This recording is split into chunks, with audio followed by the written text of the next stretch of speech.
ඇත්තටම අද දවසේ මම කතා කරන්න හිතුවේ ඔබ දන්නවා හැමෝම දන්නවා මේ දවස්වල තියෙන ක්‍රිටිකල් සිටුේෂන් එක. ඉතින් විශේෂයෙන් ඔබට කියන්න ඕන කුවේට් එක තුල සමාජ මාධ්‍ය භාවිතා කරන පරිහරණය කරන සහ අනිත් හැමෝම යම්කිසි කාරණයක් ඔබ සමාජගත කරන්න යනකොට ඒ සමාජගත කරන කාරණේ පිළිබඳ ඒකේ සත්‍ය අසත්‍යතාවය බව හොඳට තහවුරු කරගෙන තමයි ඕක ඉදිරිපත් කරන්න ඕනේ.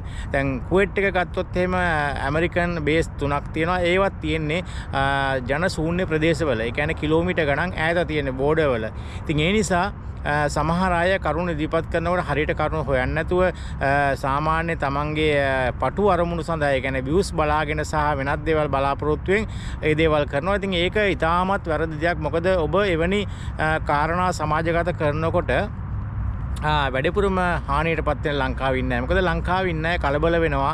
තමන්ගේ සහෝදරයා, තමන්ගේ සහෝදරිය, ඥාතියා විදේශගත වෙලා ඉන්නවා නම් ඔවුන්ට මොනවද වෙලා තියෙන්නේ කියලා හොයන්න ඔවුන් කලබල වෙනවා. ඉතින් ඒ නිසා කැත වැඩේ කරන්න එපා. ඒ නිසා යම්කිසි කාරණයක් තමන්ගේ ඇස් වලින් දැකලා තමන්ට සිද්ධ වෙච්ච දෙයක් ගැන කතා කරන්න තමන්ට අයිතියක් තියෙනවා. නමුත් වෙනත් දේවල් ගොතලා, හිතලා, කල්පනා කරලා, නිකන් උපකල්පනය කරලා දේවල් කතා කරන්න යනකොට වෙන්නේ එවැනි වැරදි දේවල් සමාජගත වෙනවා. ඉතින් ඒ නිසා සමාජ මාධ්‍ය පාවිච්චි කරන්න තමන්ට අයිතියක් තියෙනවා. නමුත් ඒ අයිතිය අනවශ්‍ය විදිහට පාවිච්චි කරන්න එපා කියන ඉල්ලීම කරන්න තමයි මේ වීඩියෝ ගත්තේ. මොකද මම දැක්ක සමාජ මාධ්‍යවල ගොඩක් තැන්වල කියලා තියෙනවා ගෙවල් වලට වැඩ කරන හවුස් මේලට තිබ්බනේ තමන් ගෙදරින් අයින් වෙලා ආරක්ෂිත තැනකට යන්න කියලා. ඇත්තටම මේ වගේ දෙයක් කරන්න අමාරුයි. මොකද ඔවුන් ඉන්නේ ස්පොන්සර් කෙනෙක් යටතේ. ඉතින් ඒ නිසා කවදාවත් හිතන්න එපා ස්පොන්සර් සාමාන්‍යයෙන් හවුස් ගෙදර වැඩ කරන මිනිස්සු දාලා තමන්ගේ ආරක්ෂා සඳහා වෙනත් තැන්වලට යයි කියලා. ඉතින් යනවනම් ඔවුනුත් අරන් තමයි යන්නේ. ඉතින් ඒ නිසා ඒ කාරණේ ගොඩක් කල්පනා කරන. ඒ වගේ සමහර අය කොහෙද දුමක් දැක්කත් එහෙම නැත්නම් ඇක්සිඩන්ට් එකක් සිදු වෙලා තිබ්බත් ඒකත් මේ පැත්තට හරවලා ඉවරලා සමාජගත කරන්න උත්සාහ කරනවා. ඉතින් ඒ නිසා ඒ කැත වැඩේ බලු වැඩේ කරන්න යන්න එපා.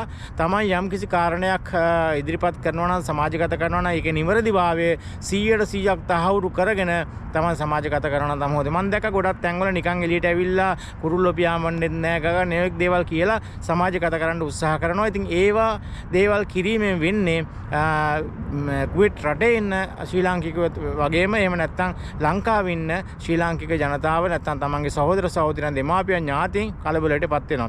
ඒ නිසා යම්කිසි කාරණයක් ඔබ සමාජගත කරන්න යනකොට විශේෂයෙන් ශ්‍රී ලංකන් කමියුනිටි එක හරහා තානාපති කාර්යාලයෙන් හරි නැත්නම් වාග්විකව ආතනිකින් ඉදිරිපත් කරන සත්‍ය කාරණයක් සමාජගත කරන්න කියන එක විතරයි මගේ ඉල්ලීම. ඒ නිසා සෝෂියල් මීඩියා තිබ්බ පළියට Tamanට පාවිච්චි කරන්න පුළුවන් වුණ පළියට ඒ වගේ දේවල් සමාජගත කරන්න එපා කියන ඉල්ලීම කරන්න තමයි මම මේ වීඩියෝ එකෙන් ඔබට ලෑස්ති වුණේ. හැමදේනම ආරක්ෂිතව ඉන්න කියලා ඉල්ලීමත් කරනවා මේ ගාම. එහෙනම් සියලු දෙනාටම ජය වේවා.